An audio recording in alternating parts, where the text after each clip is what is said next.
For today's adventure pala, we are flying by the way, this is a 12-day trip. We're doing adventures sa 2 different regions dun.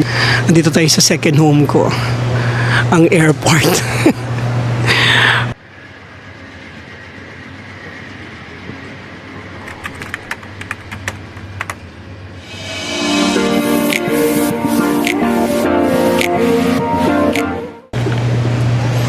Hello guys, welcome back to my channel again.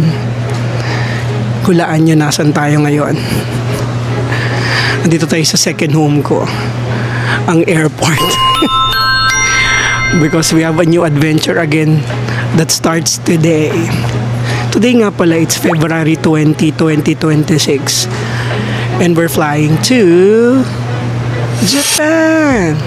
So magja-Japan ulit tayo via Cebu Pacific. Ang boarding time namin around mga 1:35 PM at ang flight time is around 2:20 PM. At we will be arriving in Japan around mga 7:20 PM na nila. So for today's adventure pala, we are flying to we're doing adventures sa 2 different regions dun sa Japan, which is yung Kyushu region and yung Kansai region. By the way, this is a 12-day trip. So we're doing adventures dun sa 2 different regions, and we're staying dun sa Kyushu region for around 7 days at sa Kansai region around 5 days. So, yung mga i-visit natin dun sa Kyushu and Kansai, makikita nyo na lang sa mga vlog. So, watch out for it. So, yun. Sasama ko kayo sa adventure ko na to. Tara, sa Japan. We are landing pala dun sa Fukuoka Airport. And, yun yung first leg ng ating Kyushu adventure. So, pakita ko sa inyo mamaya pagdating doon kung ano yung itsura ng airport nila, kung gaano kabilis, at the same time kung how far yung airport papunta sa aking hotel. Yung hotel ko pala is around Hakata area. Ginugol ko si Sharon, mga 20 to 30 minutes lang naman yung biyahe or less than. So sama ko kayo and pakita ko sa inyo kung ano yung first order of business ko doon or ano yung una kong kakainin. Check-in na tayo, diretso na tayo sa bag drop counter kanina. Bilis lang, mga 5 minutes lang siguro yon. Pero pag hindi pa kayo nag-online check-in, pwede rin naman yung mga self-check-in counters dito. Tapos after noon, nag-e-gates tayo, saka tayo nag-immigration. So dun sa immigration, ang bilis lang ng process. Wala nga tinanong sa akin kahit ano si officer immigration officer So tinignan lang niya in-scan lang niya yung passport ko, chinek niya if frequent traveler ako or first time traveler. So yun, since frequent traveler tayo, mabilis na. Ayun, after nun, final security check. Yun, by the way, dun sa final security check, pinapatanggal pa rin pala yung sapatos. Yung belt hindi na nila pinapatanggal.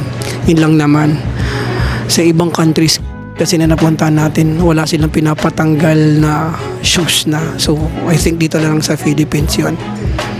So yun, kung alam nyo yung rason bakit pinapatanggal yung sapatos, comment down below. Yun, tapos after nun, yan, dito na tayo, waiting game na tayo. So waiting area na tayo.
Guys, update lang tayo. Hinaan ko lang yung boses ko kasi may mga katabi ako dito.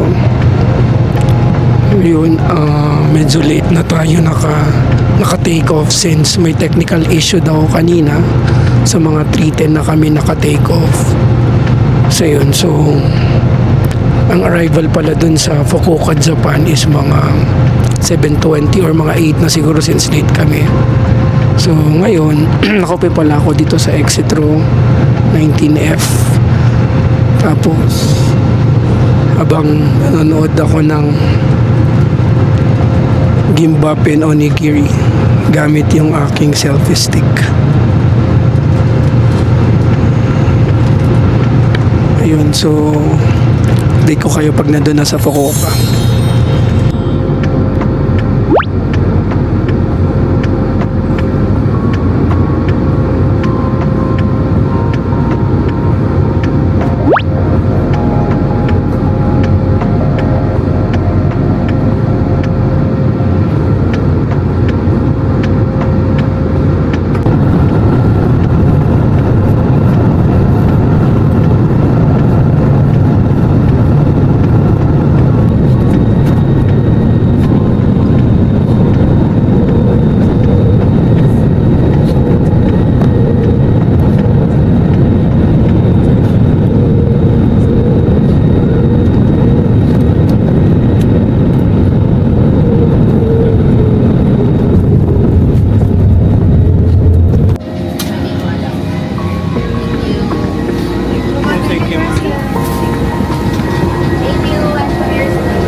Welcome to Fukuoka.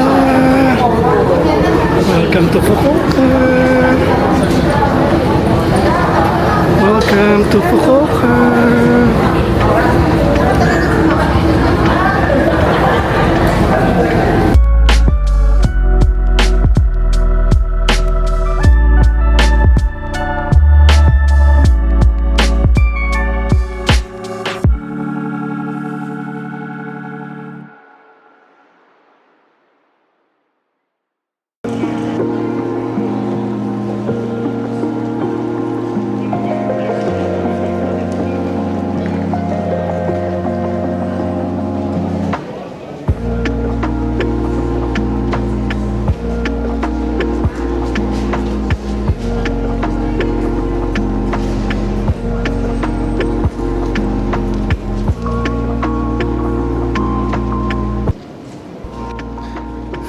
So yun, nasa Fukuoka na tayo after 4 hours na plane ride. So yung process naman dito is pumila lang tayo for the immigration, pero dapat pagpunta mo dito naka-fill out ka na dun sa Japan web nila para mas mabilis. Scan lang naman yon. Tapos dun sa immigration nila wala naman tinanong sa akin. Tinignan lang siguro yung travel history ko, tapos tinignan kong mukha ko yun na dun sa passport. Ayun, dinikit na yung parang sticker signifying na dumating ka dito sa Japan. So ayun, mag-Shinkansen muna tayo or magte-train tayo papunta sa ating hotel, which is sa Hakata area lang naman. The name of our hotel is TKP Sun Life Hotel. So isama ko kayo doon. So punta muna tayo doon sa train station. Uy, ito na ba yung first order of business natin? Yoshinoya na ba? Wait, teka pala, bago tayo pupunta sa train, ikot ko muna kayo dito sa airport nila. Check ko pala mamaya kung anong tent dito. See ya.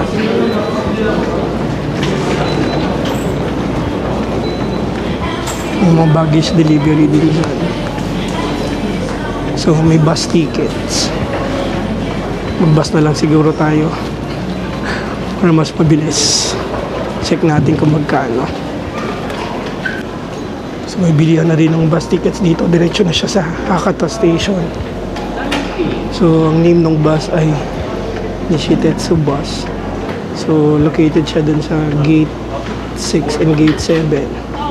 So, hanapin natin. Tanong natin kung magkano. So, yun. Bumili lang tayo ng bus ticket doon. Yung trip will be 8:20 p.m. and currently is 8:07. So, konti lang pag-wait natin. Hindi na ako nag-subway kasi pupunta pa sa domestic airport ako pupunta pa ako doon para makasakay ng subway o Chikatetsu.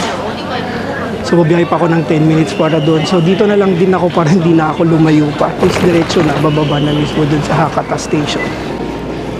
So meron din namang timetable dyan kung what time darating yung bus. So hindi ka lang malilito.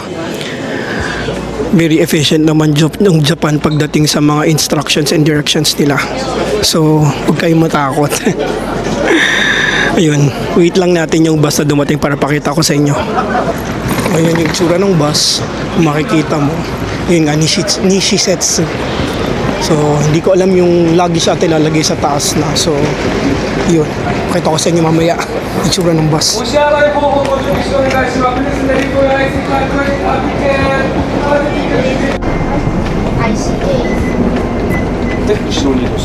Arigato gozaimasu.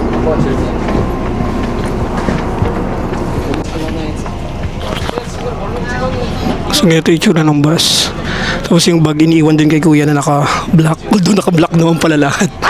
Iniiwan lang sa kanya. So yung Japanese term pala natin for bag ay nimutsu. So yun.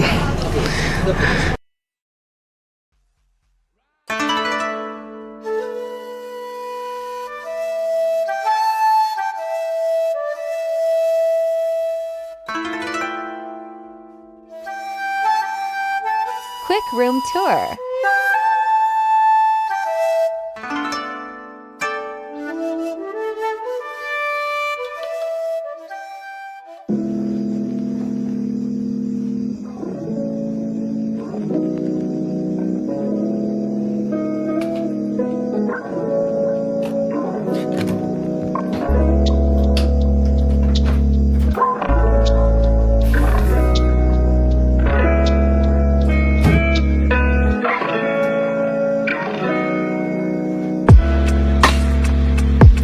So, quick room tour lang tayo. So, ayan yung entrance.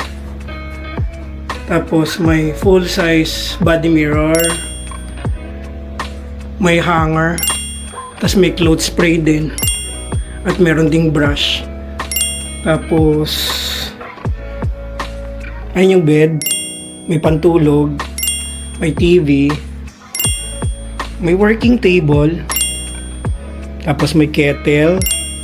Merong drinking cup, saka coffee cup. Tapos may pen, may paper. Tapos merong phone. Tapos may palibre silang water. Tapos may pa-lampshade. May clock. May blower. Merong refrigerator. So, nandiyan yung bag ko. Tapos may drawer. May extension na din. Tapos merong, di ko alam kung para saan ito. So yun.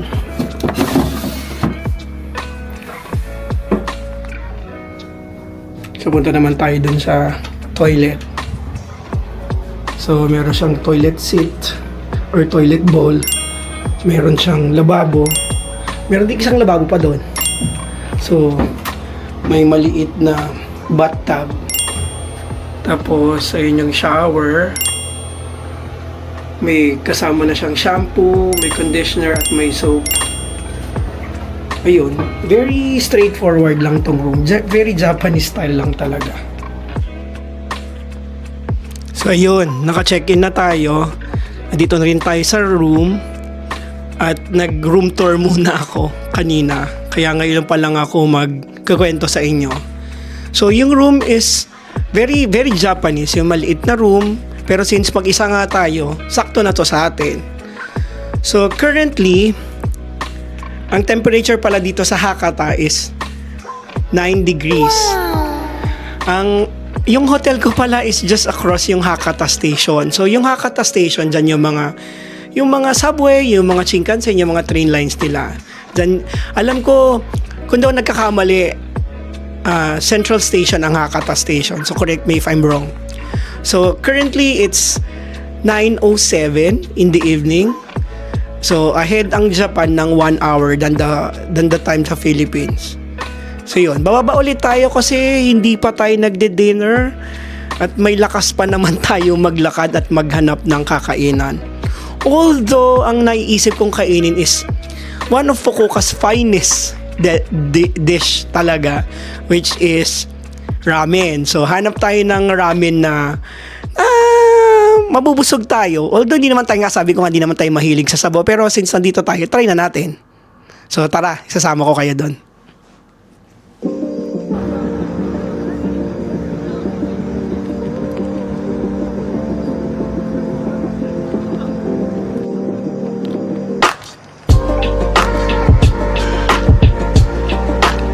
Ito naman yung version ng Fukuoka ng Shibuya Crossing. Ito lang siya sa may Hakata Station.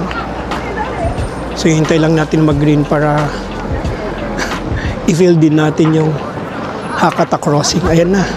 Tara, lakad tayo. Lakad tayo. Grabe, ang lapit mo Yodobashi. Tempting, tempting, tempting. So lakad lang tayo para maghanap tayo ng kakainan natin. Let's go this way. So dito lang siya right beside the JR Hakata City. Yun. Pinipilahan siya, so I think masarap siya at maraming tao sa taas. Sa loob.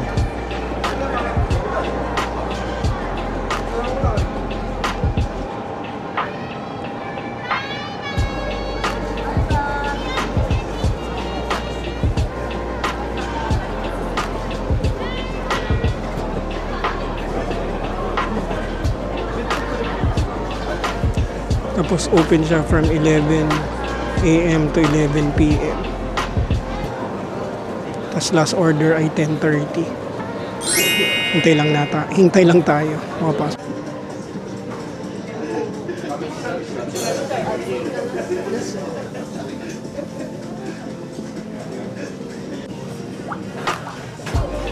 Let's order.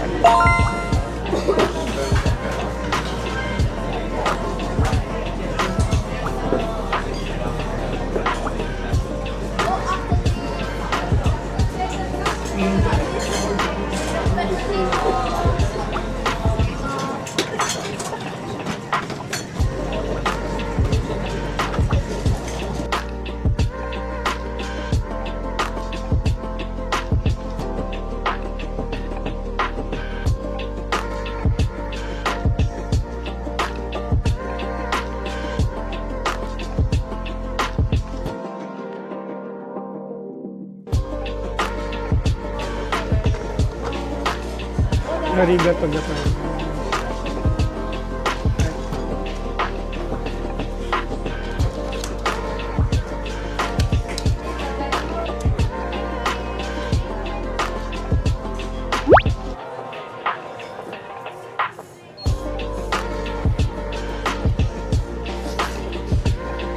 This is Hakata Ikosha, famous for their tonkotsu ramen. Locals line up for this ramen in Fukuoka. Sobrang rich ng tonkotsu broth nila.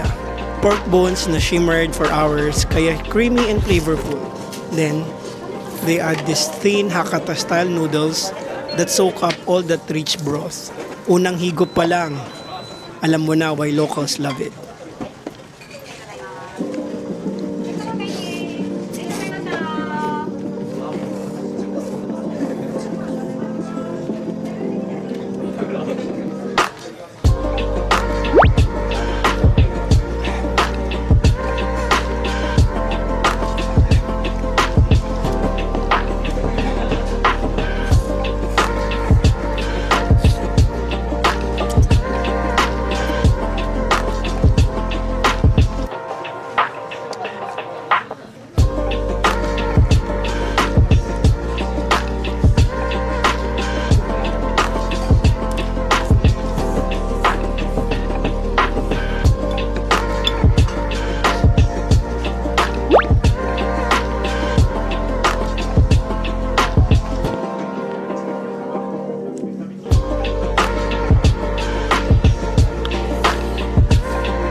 So dyan tayo kumain. Kanina konti lang yung pila. Tignan mo ngayon, ang haba na ng pila niya hanggang doon na.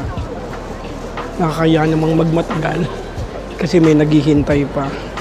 Busog tayo, grabe. Sarap. Worth it ang first meal natin dito sa Fukuoka.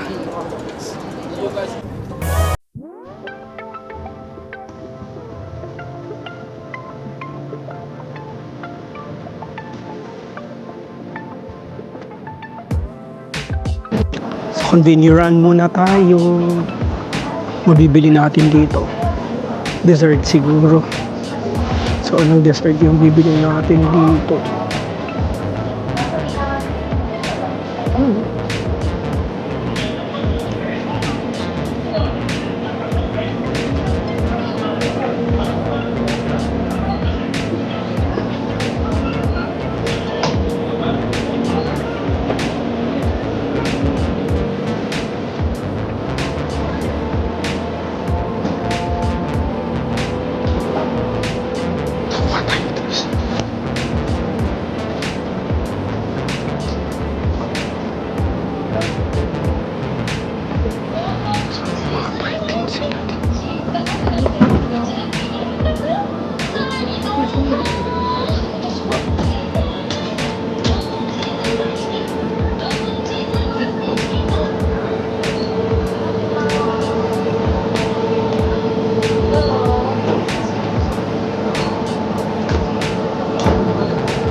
Bumalik tayo sa ice cream. Natin kung ano yung kukunin natin. Pero ito kasi yung favorite ko palagi. Ito. Gusto ko i-try ito. Or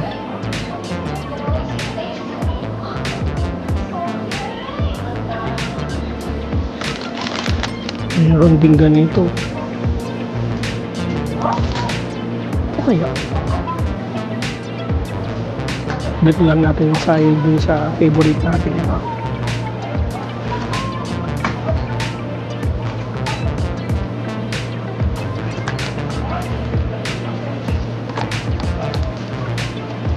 Ito naman, try naman natin to.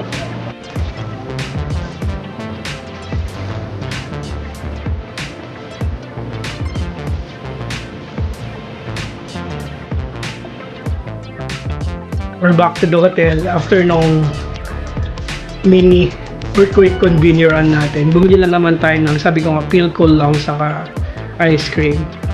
So kain lang tayo. Magta-transfer lang ako ng files. Then maliligo. Then magpapahinga na tayo. So yun, bukas ang planning kasi na gumising ng 6 o'clock. So magpe-prepare ako. Siguro kaya na ng 30 minutes. Tapos hopefully makakain ako. Plano ko is mga between 6:30 to 7. Tapos alis ako ng mga 8. Para marami akong magawa bukas. Ayun, papasyal ko kayo dito sa Fukuoka bukas kasi dito lang naman yung areas natin. Ayun. So dito ko na-end yung first day natin dito sa Fukuoka. See you again bukas, guys. Good night.